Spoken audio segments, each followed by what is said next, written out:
ঠিক আছে, আমরা এই অংশটি আজকে আলোচনা করছি। তাহলে তোমাদের সুবিধার জন্য এই পুনর্বিন্যাসকৃত পাঠ্যসূচিটি আমি দিয়ে দিব, তোমরা এটি দেখে নেবে যে 22 সালের এসএসসি পরীক্ষার জন্য কোন কোন অধ্যায়গুলোকে নির্ধারণ করা হয়েছে। অল্প কিছু অধ্যায়কে বাদ দেওয়া হয়েছে, যেগুলো আমরা অনেক আগের থেকেই পড়েছি, অনেক ভালো ধারণা আমাদের আছে, সেই কারণে হয়তো সেইগুলোকে বাদ দেওয়া হয়েছে তোমাদের সুবিধার জন্য। তো আসো, আমি এর মধ্যে একটা বাক্য লিখেছি, তোমরা এখন বাংলা ব্যাকরণ পড়বে। আমি বলেছি শুধু তোমরা কিন্তু পড়বে তা নয়, আমার সাথে পড়বে।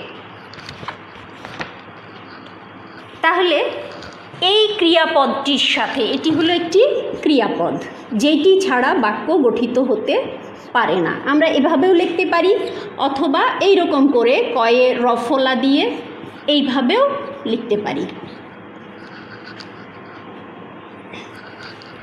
এই ক্রিয়াপদটিকে আমরা বিভিন্ন প্রশ্ন করব, বিভিন্ন প্রশ্ন করে এই কারক সম্পর্কে জানব। এখন কারক সম্পর্কে প্রথমেই আমরা জানতে পারি যে পড়বে, কে পড়বে। ক্রিয়াপদকে প্রশ্ন করলাম, কে পড়বে, কে বা কারা। তাহলে ক্রিয়াপদকে কে অথবা কারা দিয়ে যদি প্রশ্ন করি, কে বা কারা এইটি দিয়ে এই যদি প্রশ্ন করি, জিজ্ঞেস করো তো কে বা কারা পড়বে, তাহলে উত্তরটা কি হবে? তোমরা, তোমরা পড়বে। তাহলে উত্তর যে শব্দটা আসলো, তোমরা পড়বে। এই তোমরাটা হলো কর্তৃকারক, বানানটা খেয়াল করো, কর্তৃকারক। ঠিক আছে,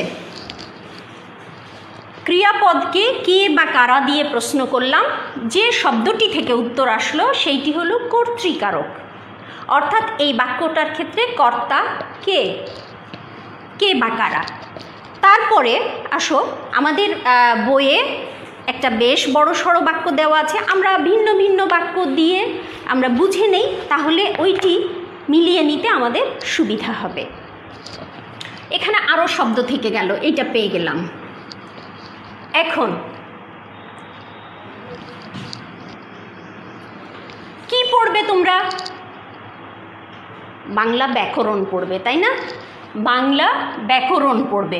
শুধু ব্যাকরণ যদি বলি তাও হবে, কিন্তু একদম পুরোটা আমার ব্যাকরণটা কি, বাংলা ভাষার ব্যাকরণ পড়ব নাকি ইংরেজি ভাষার নাকি অন্য কোনো ভাষার, তাহলে বাংলা ব্যাকরণ পুরোটাকে যদি নেই তাহলে একেবারে আমাদের কাছে পরিষ্কার। তাহলে কি পড়বে, কি দিয়ে যদি প্রশ্ন করি, অবশ্যই প্রশ্নটি হবে কয়ে দীর্ঘইকার, কি, কি দিয়ে যদি প্রশ্ন করি কি পড়বে, তাহলে উত্তর হলো বাংলা ব্যাকরণ পড়বে।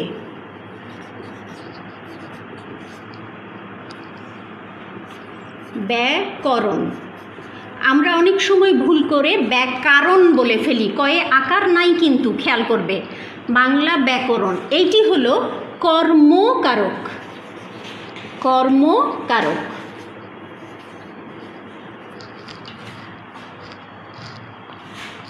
তাহলে কর্তৃকারক চিনতে পারলাম, কর্মকারক চিনতে পারলাম। এখন আমরা জানি আরও অনেকগুলো কারক আছে, 6টি কারক আছে, তাই না?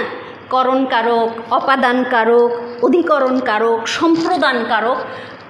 এইখানে এই শব্দটি পেয়ে গেছি, এইটাও পেয়ে গেছি। এখন বাকি আছে এখন শব্দটা, এখন। আর বাকিগুলো তো হয়ে গেছে এই বাক্যের ক্ষেত্রে। সেক্ষেত্রে পড়বে, কখন পড়বে, কখন, কখন দিয়ে প্রশ্ন করলে উত্তরটা হলো এখন। তাহলে কখন, এই শব্দটি দিয়ে যখন প্রশ্ন করলাম তখন উত্তর আসলো এখন। এই শব্দটি হলো অধিকরণ কারক, অধিকরণ কারক। ঠিক আছে, তাহলে আমরা জানি যে কারক 6 প্রকার। একটা বাক্য থেকেই আমরা 3 প্রকার খুঁজে পেয়ে গেছি, এবং এই একইভাবেই আমরা যে কোনো বাক্য থেকে ক্রিয়াপদের সাথে সম্পর্কিত অন্য পদগুলোর যে সম্পর্ক সেইটি নির্ণয় করতে শিখব, এবং এইটি হলো বাংলা ব্যাকরণে কারক নামে পরিচিত। ঠিক আছে, এটা মুছে দেই, দিয়ে আমরা অন্য আরেকটি বাক্য যাই। এই বাক্যটি মুছে দিলাম এবং এর মধ্যে আমরা কর্তৃকারক, কর্মকারক এবং অধিকরণ কারককে চিনে ফেলেছি।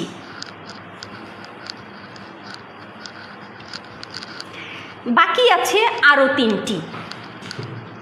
করণ কারক,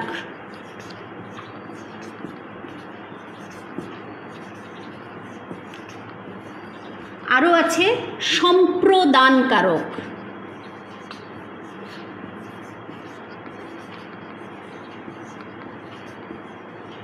আরও আছে অপাদান কারক, তাই না?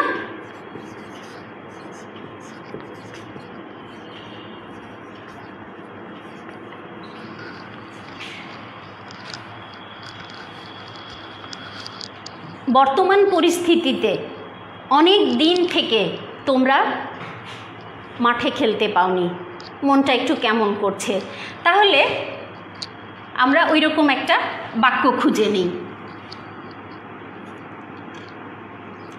আমরা মাঠে বল খেলি। আবার এমনও হতে পারে আমরা বা তোমরা, একটু পরিবর্তন করলাম, তোমরা মাঠে ক্রিকেট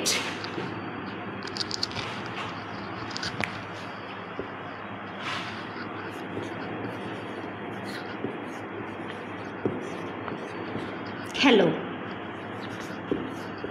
দুটো বাক্য নিলাম তোমাদের বোঝানোর জন্য। আসো দেখি। একইভাবে আগের মতো আমরা বাক্যের ক্রিয়াপদকে খুঁজব। আমরা মাঠে বল খেলি, খেলিটা হলো ক্রিয়াপদ।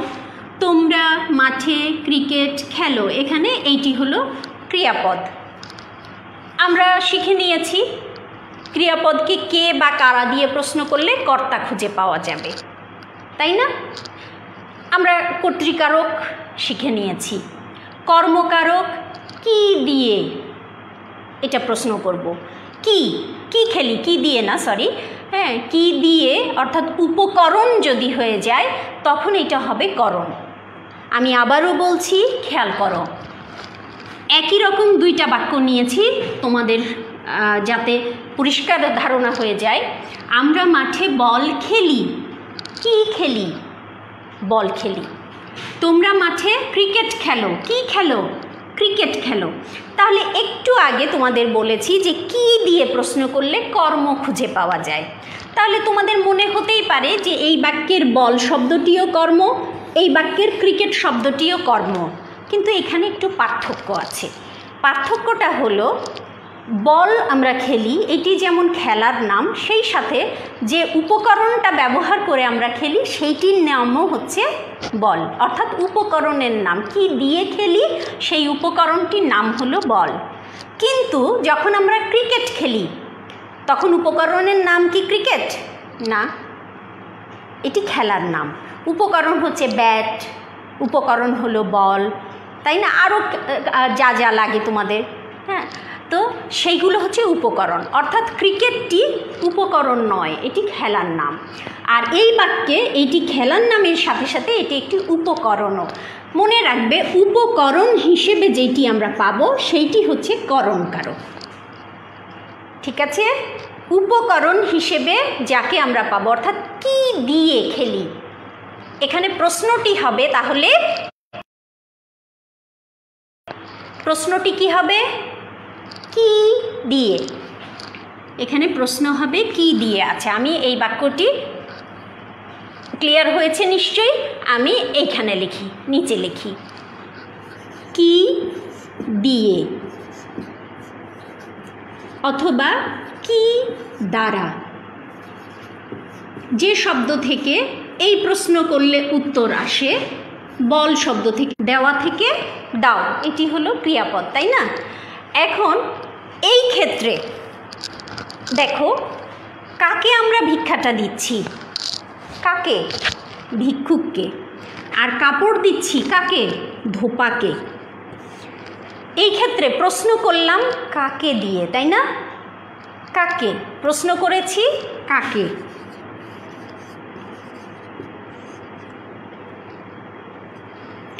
কাকে দিয়ে প্রশ্ন করেছি? এক্ষেত্রে একটা জিনিস খেয়াল করো, আমরা ভিক্ষা যাকে দিব নিশ্চয়ই তার কাছ থেকে ফিরিয়ে নিব না, সেটি আমরা সত্য ত্যাগ করে দিলাম, তাকে সাহায্য করবার জন্য দিলাম।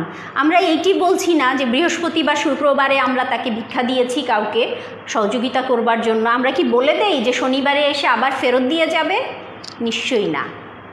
তাহলে যাকে আমরা সত্য ত্যাগ করে দিয়ে দেই তিনি হলেন সম্প্রদানকারক, সেই শব্দটি হলো সম্প্রদানকারক।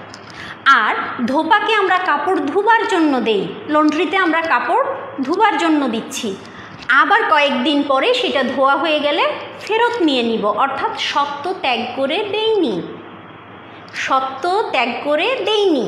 তাহলে সত্য ত্যাগ না করে কাউকে যদি কিছু দেই সেইটি আবার হয়ে যাবে কর্মকারক। বুঝতে পারছো কি? সত্য ত্যাগ করে কাউকে যখন আমরা কিছু দিচ্ছি তাহলে কাকে দিয়ে প্রশ্ন করব, কিন্তু সেখানে সত্য ত্যাগ অর্থাৎ নিজস্বতা ত্যাগ করে সত্য ত্যাগ করে দেয়া, সত্য ত্যাগ করে যাকে আমরা কোনো কিছু দিয়ে দিচ্ছি তিনি হলেন সম্প্রদান, বা সেই শব্দটি হলো সম্প্রদানকারক। আর ধোপাকে এই শব্দটি তাহলে কাকে? আমরা কিছুক্ষণ আগে শিখেছি কর্মকারক খুঁজতে হয় কি দিয়ে প্রশ্ন করে, ওইটার সাথে আরেকটি যোগ হলো তাহলে কি অথবা কাকে, দুটো শব্দ দিয়ে প্রশ্ন করলেই কর্মকারক খুঁজে পাওয়া যায়। এক্ষেত্রে এইটি হয়ে যাবে কর্মকারক। তাহলে কর্তৃকারক, কর্মকারক এবং সম্প্রদানকারক, কর্তৃ, কর্ম, সম্প্রদান। আর আগেই আমরা শিখে ফেলেছি অধিকরণ অর্থাৎ কখন দিয়ে প্রশ্ন করেছিলাম। খেয়াল করো তাহলে এইবারে আমাদের বাকি থাকলো আরও একটি অপাদানকারক, তাই না? আসো সেইটিও আমরা দেখে নেই।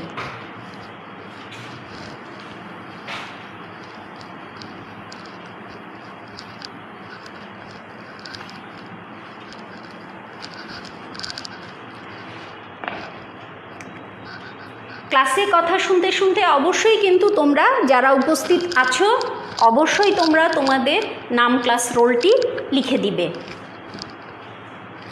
এবং নিয়মিত ক্লাসগুলো করবে। আরও একটি বাক্যে আসি, ট্রেনটি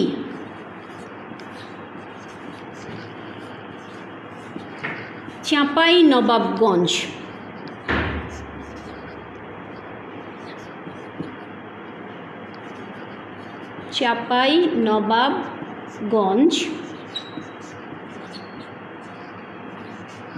ট্রেনটি চাঁপাইনবাবগঞ্জ পৌঁছল, আর ট্রেনটি চাঁপাইনবাবগঞ্জ ছাড়ল। আমরা একই রকম আবারও দুইটি বাক্য নিতে চাচ্ছি। ট্রেনটি চাঁপাইনবাবগঞ্জ পৌঁছল,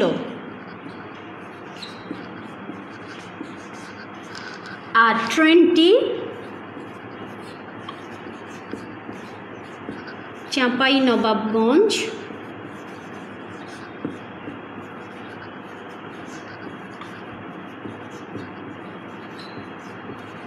ছাড়ল।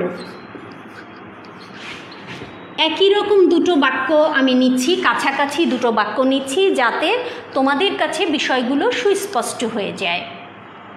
ট্রেনটি চাঁপাইনবাবগঞ্জ পৌঁছল, এই বাক্যে ক্রিয়াপদ কোনটি? নিঃসন্দেহে পৌঁছল। আর ট্রেনটি চাঁপাইনবাবগঞ্জ ছাড়ল, এখানে ক্রিয়াপদ কোনটি? এখানেও ক্রিয়াপদ হলো ছাড়ল। বাংলা বাক্যের গঠনে সাধারণত যেটি হয় যে বাক্যের শেষে ক্রিয়াপদের অবস্থান থাকে। তাহলে পৌঁছলো এবং ছাড়লো দুটি ক্রিয়াপদ আমরা পেয়েছি। ঠিক আগের মতো করেই আমরা এই ক্রিয়াপদকে বিভিন্ন প্রশ্ন করব, বিভিন্ন প্রশ্ন করে কোন কারক সেইটি নির্ধারণ করব বা নির্ণয় করব। এখন ট্রেনটি কোথায় পৌঁছলো? কোথায়? চাঁপাইনবাবগঞ্জ। চাঁপাইনবাবগঞ্জ। এখানে প্রশ্ন করলাম কি দিয়ে? কোথায় দিয়ে। কোথায়, এইটি দিয়ে প্রশ্ন করেছি। আমরা অল্প কিছুক্ষণ আগে শিখেছি অধিকরণ কারক খুঁজতে গেলে কখন একটা প্রশ্ন করতে হয়। কখন? তোমরা ওইটার সাথে আবারও সংযুক্ত করে নাও, শুধু কখন নয়, কোথায় এবং কিসে, এই তিনটি প্রশ্ন দিয়েই আমরা অধিকরণ কারক চিহ্নিত করতে পারি। কখন অর্থাৎ কোনো একটা সময় প্রকাশিত হবে, কোথায় কোনো একটা স্থান প্রকাশিত হবে, অথবা কিসে কোনো একটি জায়গা বা আধার কিসের মধ্যে আছে, এই রকম একটি অবস্থান যদি চিহ্নিত হয় তাহলে সেইটি হচ্ছে অধিকরণ কারক। অর্থাৎ একটু আগে আমরা আরেকটি বাক্যে অধিকরণ কারক চিনেছি, এই বাক্যেও আমরা অধিকরণ কারক চিনছি। এক্ষেত্রে চাঁপাইনবাবগঞ্জ শব্দটি হলো কোথায়। পরের বাক্যে আসো, কোথায় দিয়ে প্রশ্ন করলাম এবং এখানে আবারও অধিকরণ কারককে খুঁজে পেলাম। এই বাক্যটিতে ছাড়লো, এইখানে আমি উত্তরটা যদি চাঁপাইনবাবগঞ্জ পেতে চাই তাহলে প্রশ্ন করতে হবে কোথা থেকে ছাড়লো, তাই না? কোথা থেকে প্রশ্নটা হবে। কোথায় ছাড়লো বললে কিন্তু উত্তর এটি হচ্ছে না, কোথা থেকে ছাড়লো। কোথা থেকে, কোথা থেকে ছাড়লো। তাহলে কোথা থেকে প্রশ্ন করলাম, কখন উত্তরটা পাচ্ছি চাঁপাইনবাবগঞ্জ থেকে ছাড়লো। এক্ষেত্রে এইরকম প্রশ্ন করলে যে শব্দ থেকে উত্তর আসছে সেইটি হবে অপাদান কারক। দেখো প্রায় একই রকমের বাক্য দুটি, অথচ একটি হলো অধিকরণ কারক আর একটি হলো অপাদান কারক। এখানে প্রশ্নটা করেছি কোথায় দিয়ে আর এখানে প্রশ্ন করেছি কোথা থেকে। এখানে তোমাদের সুবিধার জন্য আরও একটা জিনিস আমি ধরিয়ে দেই, সেটি হলো কোথায় পৌঁছলো। পৌঁছলো অর্থাৎ সেইটি স্থিত হয়ে গেছে, থেমে গেছে, একটা গন্তব্যে পৌঁছে গেছে অর্থাৎ থেমে গেছে। স্থিত অবস্থা হলেও এইটি অধিকরণ কারক। আর কোথা থেকে ছাড়লো, ছাড়লো তার মানে কি এটা একটা চলমান অবস্থায় আছে, তাই না? চলমান অবস্থায় আছে, এরকমটা হচ্ছে অপাদান। অপাদান চিনবার জন্য এটি একটি কৌশল, অপাদান কারক চিনবার জন্য এটি একটি কৌশল। তাহলে এতক্ষণ আমরা যা দেখলাম এবার একটু গুছিয়ে ফেলি। এখন আরেকবার আমরা একটু গুছিয়ে সেইটা দেখি।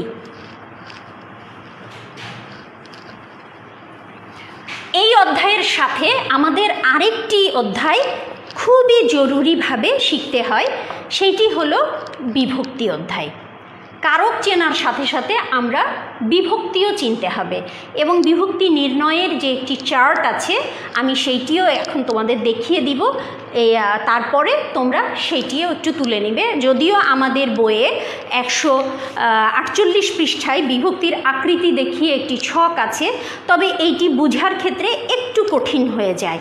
এই জন্য আমি তোমাদেরকে আরেকটু সংক্ষিপ্ত আকারে আরেকটু গুছিয়ে দেওয়ার চেষ্টা করব যাতে তোমাদের সহজেই এইটা আয়ত্ত করতে পারো।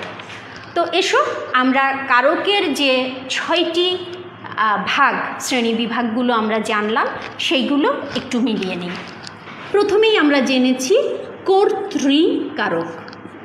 কর্তৃকারক মনে করো, কর্তৃকারক চিনবার জন্য, কর্তৃকারক চিনবার জন্য আমরা ক্রিয়াপদকে কি দিয়ে প্রশ্ন করেছিলাম? কে অথবা কারা, এইটি দিয়ে প্রশ্ন করেছিলাম। কর্মকারক,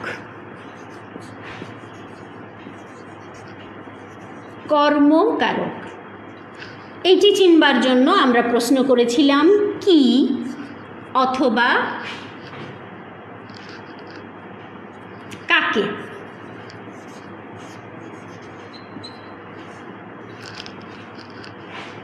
ধোপাকে কাপড় দাও বলেছিলাম, তাহলে কাকে? ধোপাকে। এইটি কর্মকারক। করণকারক, করণকারক। করণকারক চিনবার জন্য আমরা প্রশ্ন করেছিলাম কি দিয়ে বা কি দ্বারা।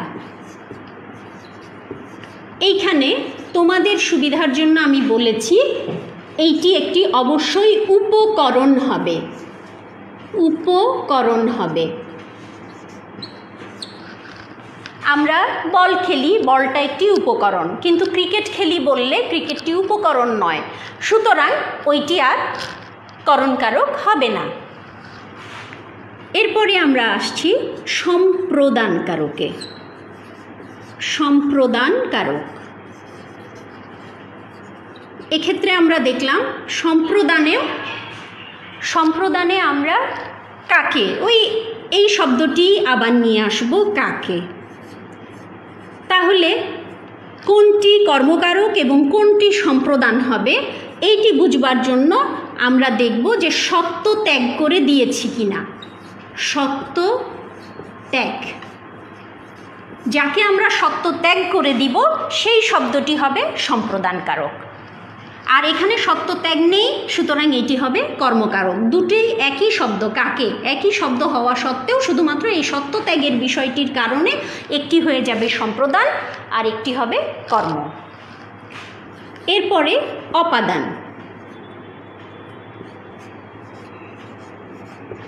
অপাদানকারক, অপাদানকারকে আমরা দেখলাম, অপাদানকারকে আমরা দেখলাম কোথা থেকে, কোথা থেকে, অর্থাৎ এইটি কোথা থেকে এই দিয়ে আমরা প্রশ্ন করব এবং এক্ষেত্রে অবশ্যই একটি উৎস হবে যেখান থেকে এই ঘটনাটি শুরু হচ্ছে, উৎস। আর কি দেখেছি আমরা, এটি একটা চলমান অবস্থা, উৎস কোথা থেকে। আর অধিকরণে এসে আমরা দেখলাম বেশ কয়েকটা শব্দ, অধিকরণ কারক। অধিকরণ কারকে এসে আমরা দেখলাম কখন, কোথায় অথবা কিসে, এই দিয়ে প্রশ্ন করতে হবে, কখন, কোথায় বা কিসে। এই প্রশ্নগুলো দিয়ে আমরা কারকগুলো চিহ্নিত করব। তাহলে আমাদের এই অধ্যায়ের একদম প্রথমেই যে কথাটি ছিল যে কারক শব্দটির অর্থ হলো যা ক্রিয়া সম্পাদন করে। মূল কথাটা হলো ক্রিয়াপদের সাথে অন্য পদগুলোর, বাক্যের অন্য পদগুলোর যে সম্পর্ক, সেইগুলাকে আমরা বলবো কারক। ঠিক আছে, এর সাথে সাথে আমাদের অধ্যায়টির নামই বলা হয়েছে কারক ও বিভক্তি, আর সেই সাথে আছে সম্বন্ধ ও সম্বোধন পদ। আমি আগেই তোমাদের বলেছি এই অধ্যায়টি বেশ বড়সড় একটি অধ্যায়। এই অধ্যায়টি শেষ করবার জন্য বা আমরা বুঝে নেওয়ার জন্য 3টি ক্লাস আমাদেরকে বরাদ্দ দেওয়া আছে। তাহলে আজকে আমরা প্রথম ক্লাসটিতে আরেকটু এগিয়ে নেই, বিভক্তি বিষয়টিও দেখে নেই। বিভক্তি বিষয়টি দেখে নেই, বিভক্তির চার্টটি দেখে নিই, যেইটি 148 পৃষ্ঠায় আছে। তোমরা খাতা কলম নিশ্চয়ই আছে সাথে। এই চার্টটি আমি আরেকটু সংক্ষিপ্ত আকারে তোমাদের সুবিধার জন্য করে দিচ্ছি, তোমরা এইটি একটু তুলে নিবে। বিভক্তি, বিভক্তি বিষয়টি কি? বিভক্তি হলো একটি বাক্যের প্রত্যেকটি শব্দের সাথে, মূল শব্দের সাথে যে শব্দাংশগুলো যুক্ত থাকে এবং যে শব্দাংশগুলো যুক্ত না হলে বাক্যের মূল অর্থটি সুন্দরভাবে প্রকাশিত হয় না। সেই শব্দাংশগুলোকেই আমরা বলবো বিভক্তি। যেমন তোমরা জানো আমার নাম রোকসানা আহমদ, তাহলে আমি কি বললাম? আমার নাম রোকসানা আহমদ। আমার অর্থাৎ আমি যোগ এর, আমার, তাই না? যদি এই এর শব্দটা যুক্ত না করতাম, বলতাম আমি নাম রোকসানা আহমদ, শুনতে কি ভালো লাগছে? মোটেও না, এবং অর্থটা যেন ঠিক মতো প্রকাশ হলো না। তাহলে এই যে এর শব্দটি আমির সাথে যুক্ত হলো, হয়ে বাক্যটিকে সুন্দর করে দিল, শ্রুতি মধুর করে দিল, শুনতে ভালো লাগছে, বুঝতে সুবিধা হচ্ছে, এইটি হলো বিভক্তি। এই বিভক্তি আছে 7 প্রকারের। তো সেই 7 প্রকার আমরা একটু জানব। প্রথমা,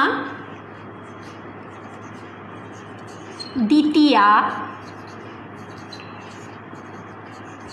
তৃতীয়া, চতুর্থী, চতুর্থী, পঞ্চমী, ষষ্ঠী। তোমরা দেখতে পাচ্ছ তো, ষষ্ঠী আর সপ্তমী। কারক চিহ্নিত করবার সাথে সাথে প্রত্যেকটি শব্দের সাথে কোন বিভক্তি যুক্ত আছে আমরা সেইটিও চিহ্নিত করা শিখব। প্রথমা বিভক্তি। প্রথমা বিভক্তিতে আমরা বলি যে কোনো একটি শব্দের সাথে, এতক্ষণ আমরা বাক্যে যে শব্দগুলো ব্যবহার করলাম, আসো সেইগুলোর দিকে আরেকবার তাকাই, তাহলে একটা বাক্য নিয়ে নেই। প্রথমেই বলেছিলাম তোমরা আমার সাথে, তোমরা কি করছো? বাংলা ব্যাকরণ পড়ছো, তাই না? এখন তোমরা বা আমরা সবাই মিলে আমরা বাংলা ব্যাকরণ পড়ছি, এই বাক্যটি লিখে রাখি। আমরা বাংলা ব্যাকরণ পড়ছি,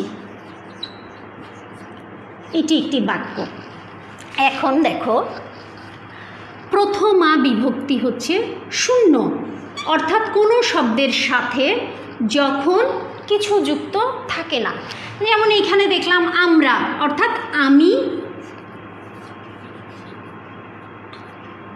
আমরা মধ্যে 3টা আছে, আমি ফার্স্ট পারসন আছি, তুমি সেকেন্ড পারসন, আর সে বা তারা থার্ড পারসনও আছে, দিয়ে হলাম আমরা।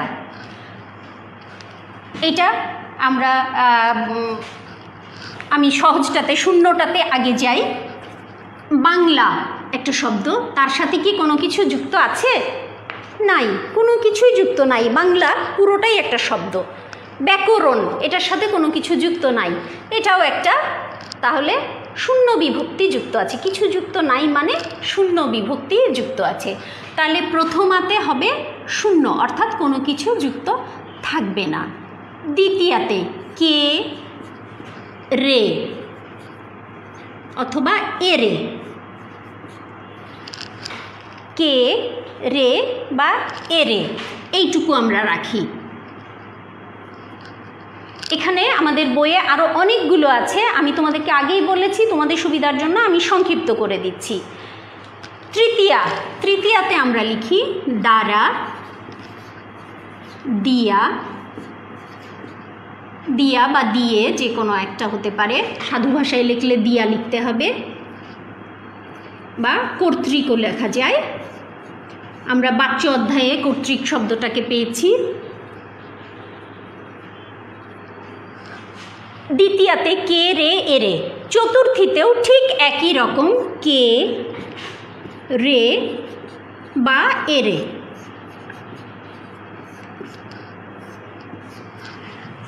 ঠিক একই রকম দেখো, ওই যে সম্প্রদান এবং কর্ম একরকম ছিল, কাকে দিয়ে প্রশ্ন করছিলাম, কিন্তু কিভাবে পার্থক্য করেছি? যখন সত্য ত্যাগের বিষয়, তাহলে এইখানেও ঠিক একইভাবে হবে। চতুর্থী হবে যখন সত্য ত্যাগের বিষয়, তখন হবে চতুর্থী। আর অর্থাৎ যখন ভিক্ষুককে ভিক্ষা দাও, ভিক্ষুককে ভিক্ষা দাও, তাহলে ভিক্ষুকের সাথে কে যুক্ত আছে? সত্যত্যাগ, তখন আমাদেরকে লিখতে হবে চতুর্থী। আর ধোপা কে কাপড় দাও, তখন ধোপার সাথে কে যুক্ত আছে? ওই একই কে যুক্ত আছে, তখন আবার লিখতে হবে দ্বিতীয়া। অর্থাৎ এক্ষেত্রেও ওই সম্প্রদান আর কর্মের মতোই। এসো আমরা আরেকটু আগাই। পঞ্চমী, পঞ্চমী হচ্ছে হইতে থেকে চেয়ে বা হতে থেকে চেয়ে, হতে থেকে বা চেয়ে। তোমাদের চেয়ে আমি বড়, চেয়ে, হতে থেকে চেয়ে, এই যে এই শব্দগুলো হচ্ছে পঞ্চমী। ষষ্ঠী, ষষ্ঠী হলো র বা এর। এইটা অনেক সময় ভুল হয়ে যায়, এটা রে আর এটা র, রে আর র, এরে আর এটা এর, খেয়াল করবে। তাহলে এর, ওই যে আমি যোগ এর, আমার, এর যুক্ত হলো, তখন ষষ্ঠী হলো। ঠিক আছে, এইবার সপ্তমী, সপ্তমী বিভক্তিতে থাকবে এ, অ, তে অথবা এতে। কোনো শব্দের সাথে যখন এই বর্ণগুলো যুক্ত থাকবে বা শব্দাংশগুলো যুক্ত থাকবে, তখন সেই বিভক্তিকে আমরা এইভাবে চিহ্নিত করতে শিখব। তাহলে তোমাদের জন্য কাজ হলো এই অধ্যায়টি যেটুকু আমরা আলোচনা করলাম সেইটুকু বাসায় দেখবে। এখানে যে বাক্য দেওয়া আছে, এখানে একটা বেশ বড় বাক্য দেওয়া আছে, বেগম সাহেবা প্রতিদিন ভাঁড়ার থেকে নিজ হাতে গরিবদের চাল দিতেন। দিতেন হলো ক্রিয়াপদ। তোমরা নিজেরাই এখন ওইভাবে প্রশ্ন করবে, কে, কাকে, এভাবে প্রশ্ন করে করে উত্তরটা বের করবে, এবং যে শব্দটি থেকে উত্তর বের করলে সেই শব্দটির সাথে কোন বিভক্তি যুক্ত আছে সেইটি চিহ্নিত করবে এই ছক থেকে। ঠিক আছে, তাহলে ভালো থাকো সবাই, সুস্থ থাকো, নিরাপদে থাকো। ইনশাআল্লাহ আবারও তোমাদের সাথে দেখা হবে। ধন্যবাদ সবাইকে।